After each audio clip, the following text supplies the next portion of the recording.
प्रिय साथियों, आज हम देखेंगे कक्षा 11वीं विषय रसायन शास्त्र के लिए माध्यमिक शिक्षा मंडल मध्य प्रदेश भोपाल हायर सेकेंडरी परीक्षा सत्र 2021-22 के लिए जो ब्लूप्रिंट जारी किया गया है उसको हम क्रम से बिल्कुल देखेंगे। सबसे पहले तो हम ये देखेंगे कि कौन कौन सी इकाइयाँ हैं और कौन कौन सी इकाइयों पर कितने अंक आवंटित है, साथ ही साथ एक अंक के कितने प्रश्न आएंगे, 2 अंक के, 3 अंक के, 4 अंक के, 5 अंक के कितने कितने प्रश्न आएंगे, साथ ही साथ कुल प्रश्नों की संख्या कितनी होगी। उसके बाद हम ये भी देखेंगे कि कौन कौन सी इकाइयाँ ऐसी है जिसमें से कोई विषय वस्तु कम की गई है, और साथ ही साथ हम ये भी देखेंगे क्या कोई ऐसी इकाई है क्या जो पूरी की पूरी कम की गई है। तो उसको हम क्रम से देखेंगे। आप इस वीडियो को आखिरी तक जरूर देखें। तो सबसे पहले हम ये देखते हैं कि जो पहली इकाई है जिसका नाम है रसायन विज्ञान की मूल अवधारणाएं, ये जो इकाई है इस पर 5 अंक आवंटित है। इसमें से एक एक अंक के 3 विकल्प आएंगे। इस तरह से आप इसको समझ सकते हैं, और 2 अंक का एक प्रश्न आएगा। तो कुल मिलाकर इस पर 5 अंक आवंटित है, और साथ ही साथ आपको ध्यान रखना है कि 2 अंक का एक प्रश्न आएगा। तो इसमें जो मेन क्वेश्चन है हम कहेंगे कि मेन क्वेश्चन इसमें से एक आएगा, और जो इसमें जो 3 विकल्प है वो और भी इकाइयाँ जो आएंगी उसमें उसको सम्मिलित करके अलग से क्वेश्चन हम बना देंगे। उसके बाद हम देखते हैं दूसरी इकाई, जिस इकाई का नाम है परमाणु संरचना। परमाणु संरचना पर भी 5 अंक आवंटित है, और इसमें से 2 विकल्प आएंगे एक एक अंक के 1+1, और साथ ही साथ 3 अंक का एक प्रश्न आएगा।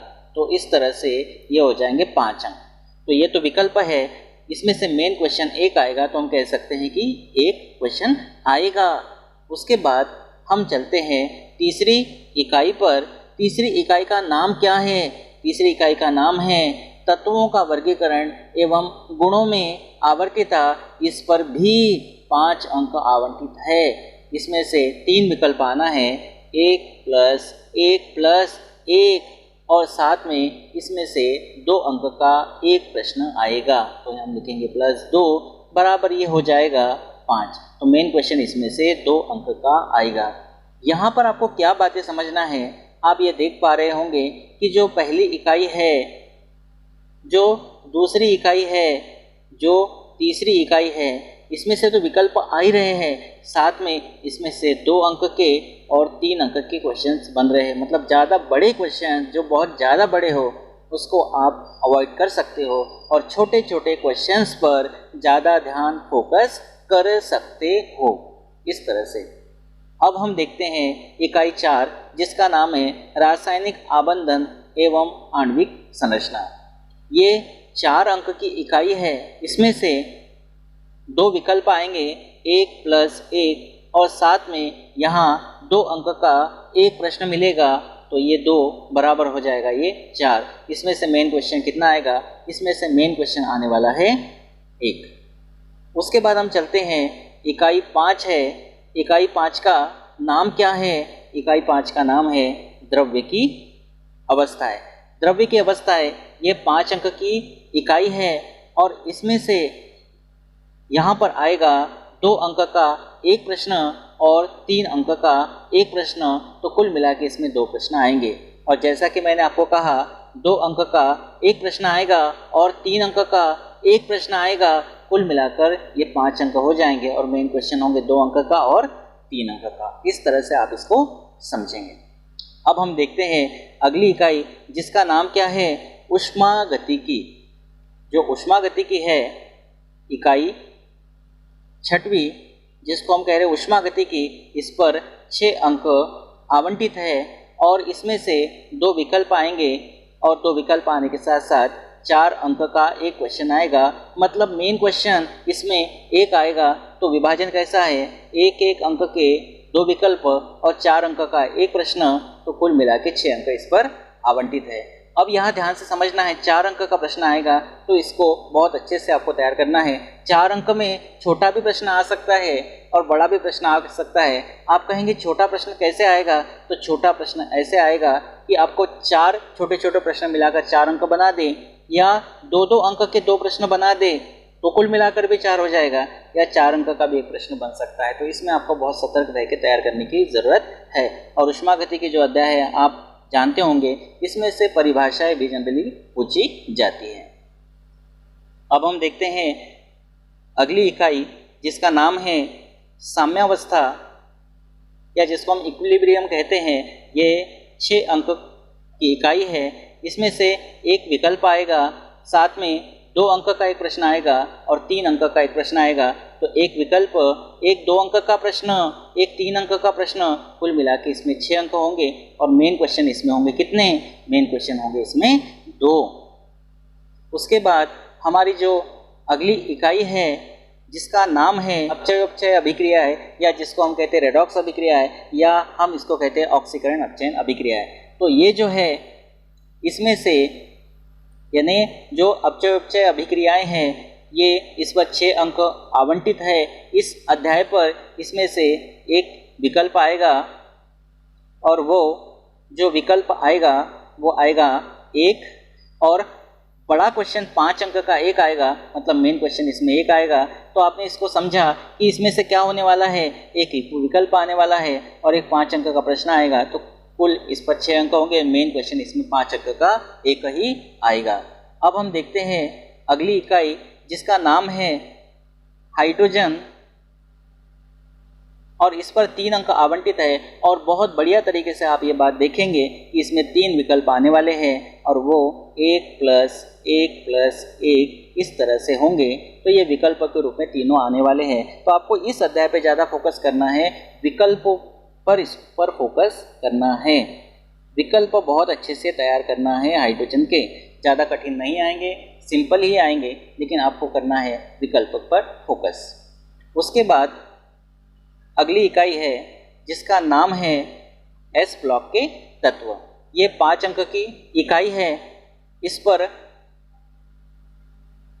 3 नंबर के 3 विकल्प आएंगे और एक प्रश्न आएगा 2 अंक का। आप इसको ऐसे समझ सकते हैं कि एक एक अंक के 3 विकल्प आएंगे और 2 अंक का एक प्रश्न आएगा, कुल मिला के होंगे 5। तो इसमें जो मेन क्वेश्चन आने वाला है वो 2 अंक का एक क्वेश्चन आएगा। उसके बाद है इकाई, जिसका नाम है पी ब्लॉक के तत्व। ये जो पी ब्लॉक के तत्व है, इस पर 6 अंक आवंटित है। इसमें से एक विकल्प आएगा और एक 5 अंक का प्रश्न आएगा। तो कुल इसमें मेन क्वेश्चन जो होगा वो एक ही होगा। अगले है कार्बनिक रसायन, कुछ मूलभूत सिद्धांत एवं तकनीक, ऑर्गेनिक केमिस्ट्री। इस पर 8 अंक आवंटित है। इसमें से 4 विकल्प और 2-2 अंक के 2 प्रश्न आएंगे। मतलब 4 विकल्प कार्बनिक रसायन में से कौन से आएंगे, 1 + 1 + 4 इस रूप में, और 2-2 नंबर के 2 प्रश्न आएंगे। तो इस तरह से ये कितने अंक हो जाएंगे, 8 हो जाएंगे। तो बहुत ध्यान से भी तैयार करना है। अब ये जो कार्बनिक रसायन है, इस अध्याय को केवल पढ़ने के लिए नहीं पढ़ना है, इस अध्याय को कक्षा 12वीं के लिए बहुत अच्छे से तैयार करना है, क्योंकि ये जो है कार्बनिक रसायन और हाइड्रोकार्बन, यही आपका 12वीं के लिए ऑर्गेनिक केमिस्ट्री का बेस भी बनाने वाला है। बहुत अच्छे से आप इसको तैयार करेंगे। फिर है इकाई, जिसका नाम है हाइड्रोकार्बन। ये जो हाइड्रोकार्बन है, इस पर 6 अंक आवंटित है। इसमें से 3 विकल्प आने वाला है और 3 अंक का एक प्रश्न आएगा। मतलब एक एक अंक के 3 विकल्प होंगे और 3 अंक का एक मेन क्वेश्चन होगा। तो कुल इस पर 6 अंक होंगे और मेन क्वेश्चन इसमें से एक आएगा। अब आप ये देखेंगे कि जो मेन क्वेश्चंस है, ये मेन क्वेश्चंस कितने आ रहे हैं। तो ये 1, 2, 3, 4, 4 और 2 6, 7 और 2 9 और 1 10, 11 के बाद आप आगे चलेंगे तो मेन क्वेश्चन जो इसमें आने वाले हैं वो आने वाले हैं 15। मेन क्वेश्चन कितने आएंगे, मेन क्वेश्चन आएंगे 15, और साथ में 4 क्वेश्चन 1, 2, 3 और 4, ये 4 क्वेश्चन जो आएंगे ये विकल्प के रूप में होंगे। ये विकल्प के रूप में होंगे 4 क्वेश्चन, और 15 क्वेश्चन ये हो जाएंगे। तो टोटल आप समझ गए होंगे कि क्वेश्चंस कितने आना है। क्वेश्चंस आना है 19 क्वेश्चन इसमें से आएंगे। अब यहाँ पे 19 प्रश्न आएंगे, ये बात आप समझ गए। बहुत ध्यान से आप इस बात को समझना कि यहाँ पर ये जो है 70 अंक का ये कुल पेपर होगा। यहाँ पर 28 नंबर के विकल्प आएंगे, 2-2 अंक के जो प्रश्न आएंगे वो 16 अंक के आएंगे और 2-2 अंक के प्रश्न आएंगे 8। 2-2 अंक के 8 प्रश्न आएंगे तब जाके 16 अंक होंगे। ये बात आप बहुत ध्यान से समझ गए होंगे। साथ में आपको ये भी समझ लेना है कि जो 3-3 अंक के हैं ये 4 प्रश्न आएंगे तब जाके होंगे 12 अंक, 3-3 अंक के। उसके बाद जो 4 अंक है, 4 अंक का एक ही प्रश्न आएगा तो ये हो जाएगा 4 और 5 अंक के यहाँ पर आएंगे 2 प्रश्न, तो इस तरह से हो जाएंगे 5 दूनी 10 अंक। तो आपने क्या समझा, यहाँ पर 4 क्वेश्चंस आएंगे विकल्प के रूप में, उसके बाद 2-2 अंक के 8 प्रश्न आएंगे, उसके बाद 3 अंक के 4 प्रश्न आएंगे, उसके बाद 4 अंक का 1 प्रश्न आएगा और 5 अंक के 2 प्रश्न आएंगे। जब इसको जोड़ेंगे तो ये होगा 4 और 8 12 और 4 16 और 1 17 और 2 19। तो बहुत ध्यान से आप समझ गए होंगे कि इसमें से टोटल कितने क्वेश्चन आना है, 19 क्वेश्चन आना है। अब यहाँ पर आपके पास प्रश्न पत्र निर्माण हेतु कुछ निर्देश दिए हैं, उन निर्देशों को भी ध्यान से आपको पढ़ना है। जैसे सबसे पहला निर्देश है कि 1 से 4 तक 28 वस्तुनिष्ठ प्रश्न होंगे, जिसमें से सही विकल्प होंगे 7, सही विकल्प होंगे 7, रिक्त स्थान होंगे 7, सही जोड़ी होगी 7 और एक वाक्य में उत्तर होगा 7। मतलब यहाँ पर सही विकल्प, रिक्त स्थान, सही जोड़ी, एक वाक्य में उत्तर, ये 7-7 अंक के होंगे। ये बात आप इसमें समझ गए होंगे। और जो विकल्प आएंगे प्रत्येक विकल्प पर यहाँ आप देखेंगे कि एक एक अंक निर्धारित है और वस्तुनिष्ठ प्रश्न जो है इनको छोड़कर सभी प्रश्नों में आंतरिक विकल्प का प्रावधान है। मतलब वस्तुनिष्ठ प्रश्नों को छोड़कर प्रत्येक प्रश्न आपका अथवा में आएगा। ठीक, तो ये आपको ध्यान से समझ लेना है। अब अति लघुत्तरीय प्रश्न इसमें लिखा है 2 अंक के आएंगे, लघुत्तरीय प्रश्न 3 अंक के आएंगे और विश्लेषणात्मक प्रश्न 4 अंक के आएंगे और शब्द सीमा दी है। लेकिन आप जानते हैं साइंस में शब्द सीमा का उतना महत्व नहीं होता, शब्द थोड़े कम ज़्यादा हो गए तो भी चल जाता है, तो इसका उतना टेंशन नहीं लेना है। उसके बाद जो अगला पॉइंट है उस अगले पॉइंट में लिखा है कि इसमें 40% वस्तुनिष्ठ प्रश्न होंगे, 40% पाठ्य वस्तु पर आधारित प्रश्न होंगे और 20% विश्लेषणात्मक प्रश्न होंगे। और साथ ही साथ तीसरी बात इसमें ये लिखी है कि सत्र 2021-22 हेतु जो पाठ्यक्रम कम किया गया है उसमें से इस सत्र में 2021-22 के लिए उसमें से प्रश्न नहीं आएंगे। तो इस तरह से आपने ये जो अंक विभाजन है उसको बहुत ध्यान से समझना है और अंक विभाजन के आधार पर आपको तैयारी करनी है, जिससे क्या होगा कि आप बहुत अच्छे से तैयारी कर पाएंगे और साथ ही साथ समझ पाएंगे कि कौन सी इकाइयाँ है, कितने अंक का आना है, विकल्प कहाँ से आना है, 2, 3, 4 और 5 अंक के कहाँ से प्रश्न आना है, वो सब आप बहुत अच्छे से समझ पाएंगे।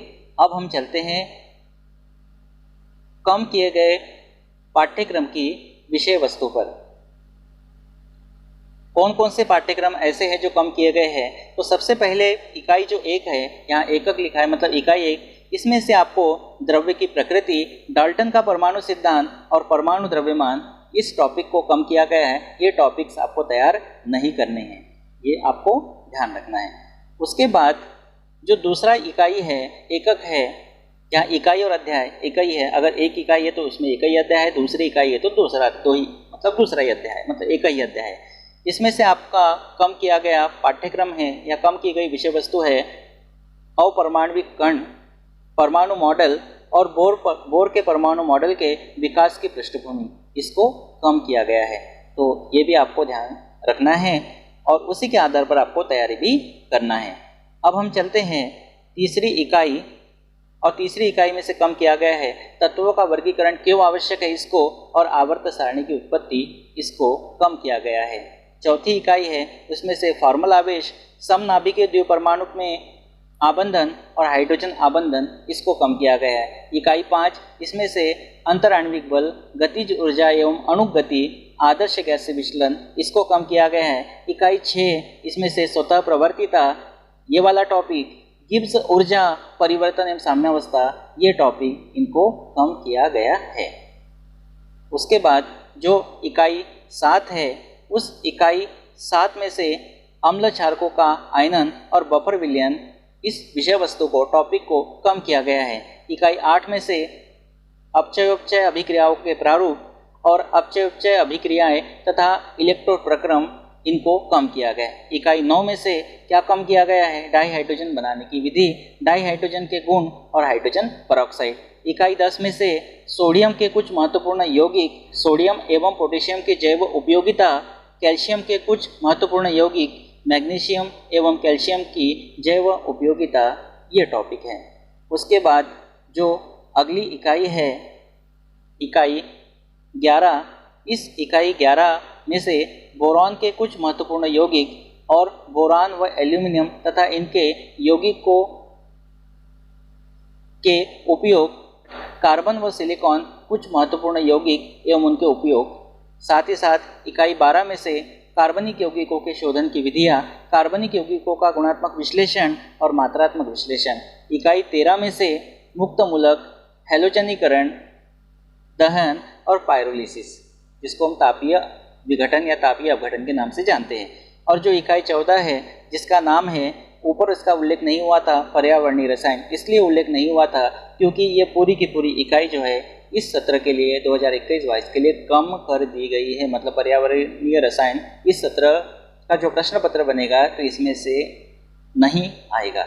इसीलिए जो ऊपर हमने अंक विभाजन देखा था उसमें हमने पर्यावरणीय रसायन इस अध्याय के बारे में नहीं देखा क्योंकि ये पूरा का पूरा जो अध्याय है, इकाई है, यूनिट है, इसको कम कर दिया गया है।